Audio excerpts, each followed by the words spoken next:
este régimen con dinero, con ayuda económica a través de lo que se conoce como Millennium Challenge Account y otras fuentes, sino que también siguen entrenando a los estudiantes o a los cadetes hondureños en lo que se conoce como la Escuela de las Américas, o lo que se conoció como la Escuela de las Américas. Amnistía Internacional también ha publicado un informe largo y detallado de violaciones a los derechos humanos extremadamente graves y perpetradas por el régimen golpista. Si ese informe se emitiese y concerniese a un enemigo oficial de Estados Unidos, estaría justamente en los titulares de los periódicos, de las primeras planas. En este caso, apenas se reportó, siendo coherente con este bajo perfil que se le da a los golpes en los que los centros de poder de Estados Unidos guardan simpatía, como es el caso en Honduras. Estados Unidos seguramente espera mantener y probablemente expandir su base militar en Sotocano, y hay rumores no confirmados aún de planes para crear otras bases. La fuente de información más regular y la fuente de análisis más regular es el trabajo excelente que ha realizado el profesor Mark Weisbrot del Centro para Investigación Política y Económica, que también habla de cómo se han rehusado los medios a adherirse a las prácticas periodísticas mínimas. La justificación que se ha presentado para las nuevas bases militares en Colombia es la guerra contra el narcotráfico. El hecho de que la justificación sea presentada, de que se haya presentado una justificación, es también interesante, es también importante. Supongamos, por ejemplo, que Colombia o China o cualesquiera otros países se abrogasen el derecho de establecer bases militares en México para instrumentar sus programas, para erradicar la producción de tabaco en Estados Unidos mediante la fumigación en la Carolina del Norte y Kentucky, y la prohibición por mar y tierra o por parte de las fuerzas militares aéreas y marítimas, y que despacharan además inspectores a los Estados Unidos para garantizarse que se estuviera erradicando este veneno, que es de hecho mucho más letal que el alcohol, que de hecho es también más letal que la cocaína, la heroína, incomparablemente mucho más dañina que la marihuana. El monto de víctimas por el abuso de tabaco incluye inclusive a los fumadores pasivos, que son afectados también, y que de verdad producen afecciones importantes. La idea de que extraños interfieran con la producción y distribución de estos venenos peligrosos, asesinos casi, es impensable en ese sentido. El hecho de que la justificación de Estados Unidos sea aceptada como plausible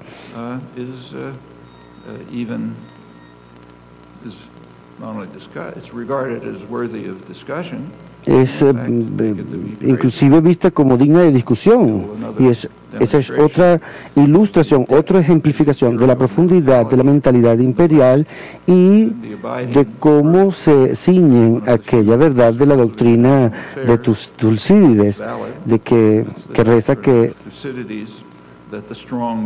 el fuerte hace lo que quiere y el débil debe sufrir lo que debe, a la vez que las clases intelectuales siguen pensando, siguen escuchando cuentos o produciendo cuentos sobre la nobleza del poder. A pesar de estas hipótesis, convengamos en adoptar la mentalidad imperial que reina en el Occidente, que no tiene ningún rival.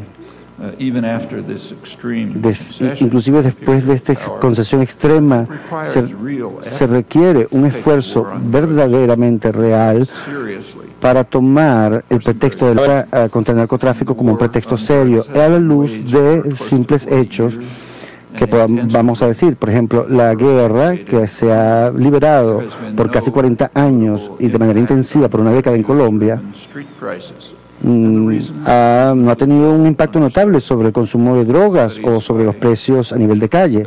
Las razones son bien comprensibles.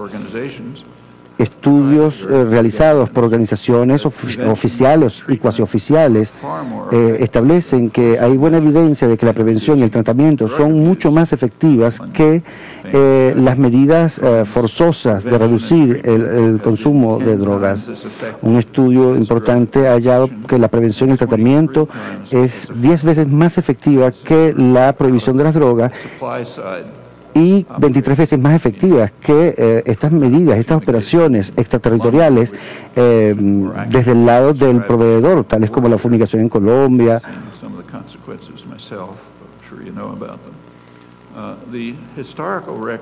El récord histórico apoya estas conclusiones. Hay amplia evidencia de que los cambios en las actitudes y percepciones culturales han sido muy efectivos en la reducción del daño. No obstante, pese a lo que ya se sabe, la política se dirige de manera fundamental a la implantación de medidas mucho menos efectivas, con el apoyo de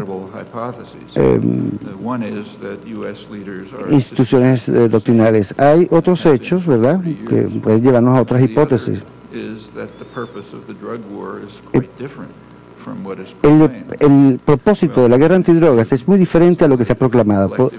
Podemos excluir que es que por 40 años los presidentes de Estados Unidos han estado locos y por eso han seguido esa política de trabajar o de hacer operaciones extraterritoriales, ¿verdad? Podríamos descartar eso y pensar que en realidad existe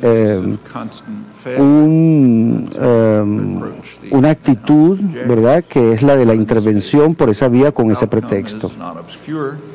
En este caso, el resultado predecible no es oscuro, tanto afuera o internacionalmente como dentro de los Estados Unidos. En la fachada exterior, este enfoque del lado del proveedor ha sido la base para la estrategia de contrainsurgencia apoyada por Estados Unidos en Colombia y en otros lugares del mundo, con un total de víctimas importantes, ¿verdad? Colombia ha tenido un récord alarmante de violaciones a los derechos humanos y el resultado de toda esta política ha sido que ha favorecido a unas élites que han sacado bastante provecho de todo esto. Véase que ese es el caso de Colombia en este momento, así como que Colombia también tiene un récord importante en el área de desplazamientos de personas, es el segundo en el mundo después de Sudán. Mientras que las élites y las multinacionales se aprovechan del desplazamiento forzado de campesinos y de indígenas porque ello ha dejado territorio libre para minería, para la agroindustria, para la ganadería, para el desarrollo de infraestructura para la industria, entre otras muchas otras cosas. En Estados Unidos, la guerra contra el narcotráfico coincidió también con el inicio de los programas neoliberales, la financialización de la economía, básicamente la iniciación de programas neoliberales y la financialización de la economía, repito. Y también el ataque a los sistemas de bienestar social. Vean que Estados Unidos se ha convertido en un país muy débil desde el punto de vista de la asistencia social. Una consecuencia inmediata de la guerra contra el narcotráfico ha sido el crecimiento extraordinario desde el punto de vista de la escala y de su severidad en cuanto al número de personas encarceladas en los últimos 30 años, colocando a Estados Unidos con mucho a la cabeza a nivel mundial en esta área.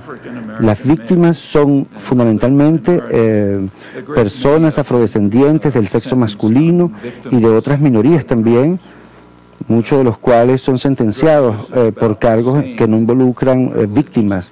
El abuso o el consumo de drogas también, es decir, no ocurre solamente en esos sectores, ocurre también en los sectores más privilegiados, los blancos, que normalmente son inmunes a este tipo de penas. En resumen, mientras afuera se libra una guerra contra el narcotráfico, en Estados Unidos se produce como una especie de limpieza social contra América Latina. que expulsa una población que se ha vuelto superflua para ellos, y con el desmantelamiento del sistema productivo interno en el curso de la liberalización de la economía. Una segunda ganancia es que la guerra contra el crimen, la guerra contra la droga, sirve para asustar a la población y hacerla que obedezca a las políticas o a medida que las políticas internas se implementan para beneficiar a la opulencia extrema a costa de la vasta mayoría, de la gran mayoría, lo cual lleva a una desigualdad pasmosa que está rompiendo récords históricos. También lleva o conlleva el estancamiento de los salarios reales para la mayoría, mientras que los beneficios se reducen y aumentan las horas laborales. Estos procesos conforman o se adaptan bien a la historia de la provisión